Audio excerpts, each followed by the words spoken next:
Hola, muy buenos días o muy buenas tardes, dependiendo del momento del día donde este video te encuentre.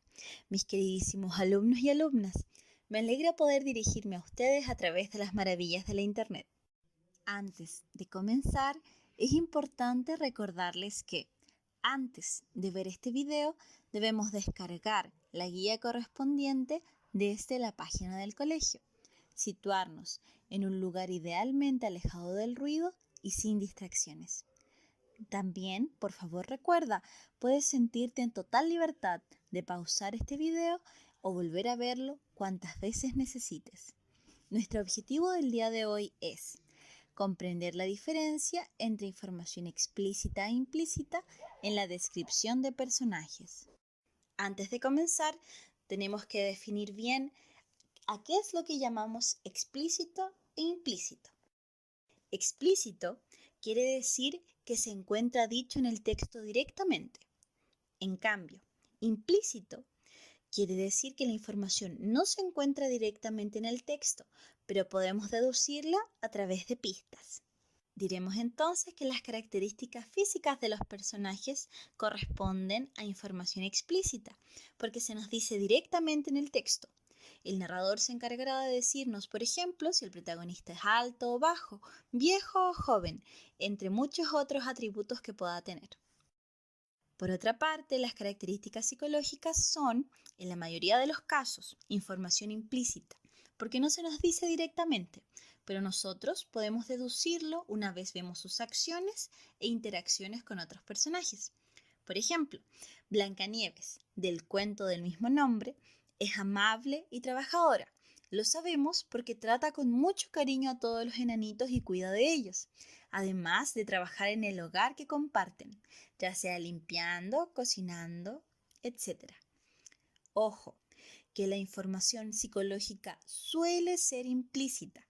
No quiere decir que el narrador no pueda definirlo desde el comienzo. Por ejemplo, muchos cuentos comienzan con frases como: había una vez, en un reino muy lejano, un amable y noble rey. Sin embargo, estas características no tienen valor por sí solas, sino se respaldan con acciones. Diremos, por lo tanto, que al igual que las personas, las acciones son la mejor forma de conocer a un personaje. A medida que la historia avanza y los personajes se relacionan, nos encontraremos con diferentes tipos de información que nos ayudan a comprender mejor a los personajes y sus acciones. Información explícita. Dijimos que era todo aquello que se nos dice de manera directa. Por ejemplo, Jaime está llorando después del colegio. ¿Qué está haciendo Jaime? Está llorando. ¿Y cómo sé esta información? Bueno, se nos dijo directamente en el texto. Otra pregunta explícita sería: ¿cuándo estaba llorando Jaime? La respuesta sería: después del colegio. ¿Cómo sé esto? Nuevamente, se nos dijo directamente en el texto. Información implícita. Es aquello que requiere de mi interpretación y análisis para poder comprender. Para esto seremos como detectives. Debemos fijarnos en señales o pistas para sacar nuestras propias conclusiones. Por ejemplo, Jaime estaba llorando después del colegio.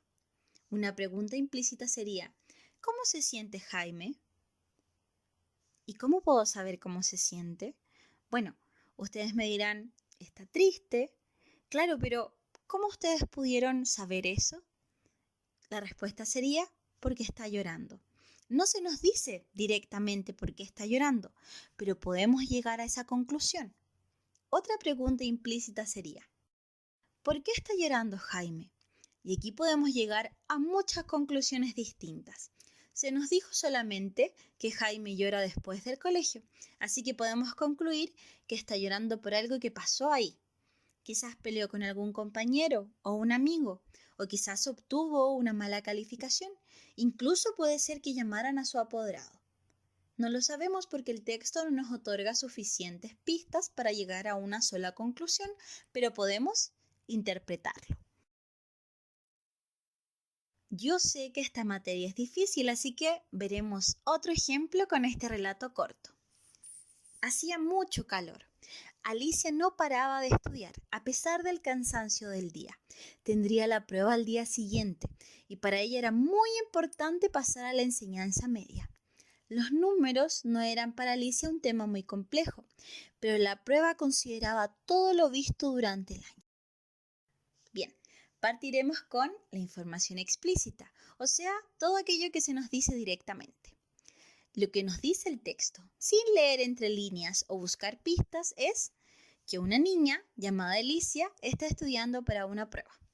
La prueba consiste, ¿verdad?, todo lo que ha visto en el año. Y la prueba sería, ¿cuándo? Al día siguiente. Las preguntas implícitas. ¿De qué materia era la prueba que tendría Alicia? ¿En qué curso iba Alicia? Las respuestas a estas preguntas no se nos entregan fácilmente, pero podemos concluirlas si nos fijamos bien en las pistas del texto. Fíjate muy bien y trata de contestar estas dos preguntas por ti mismo.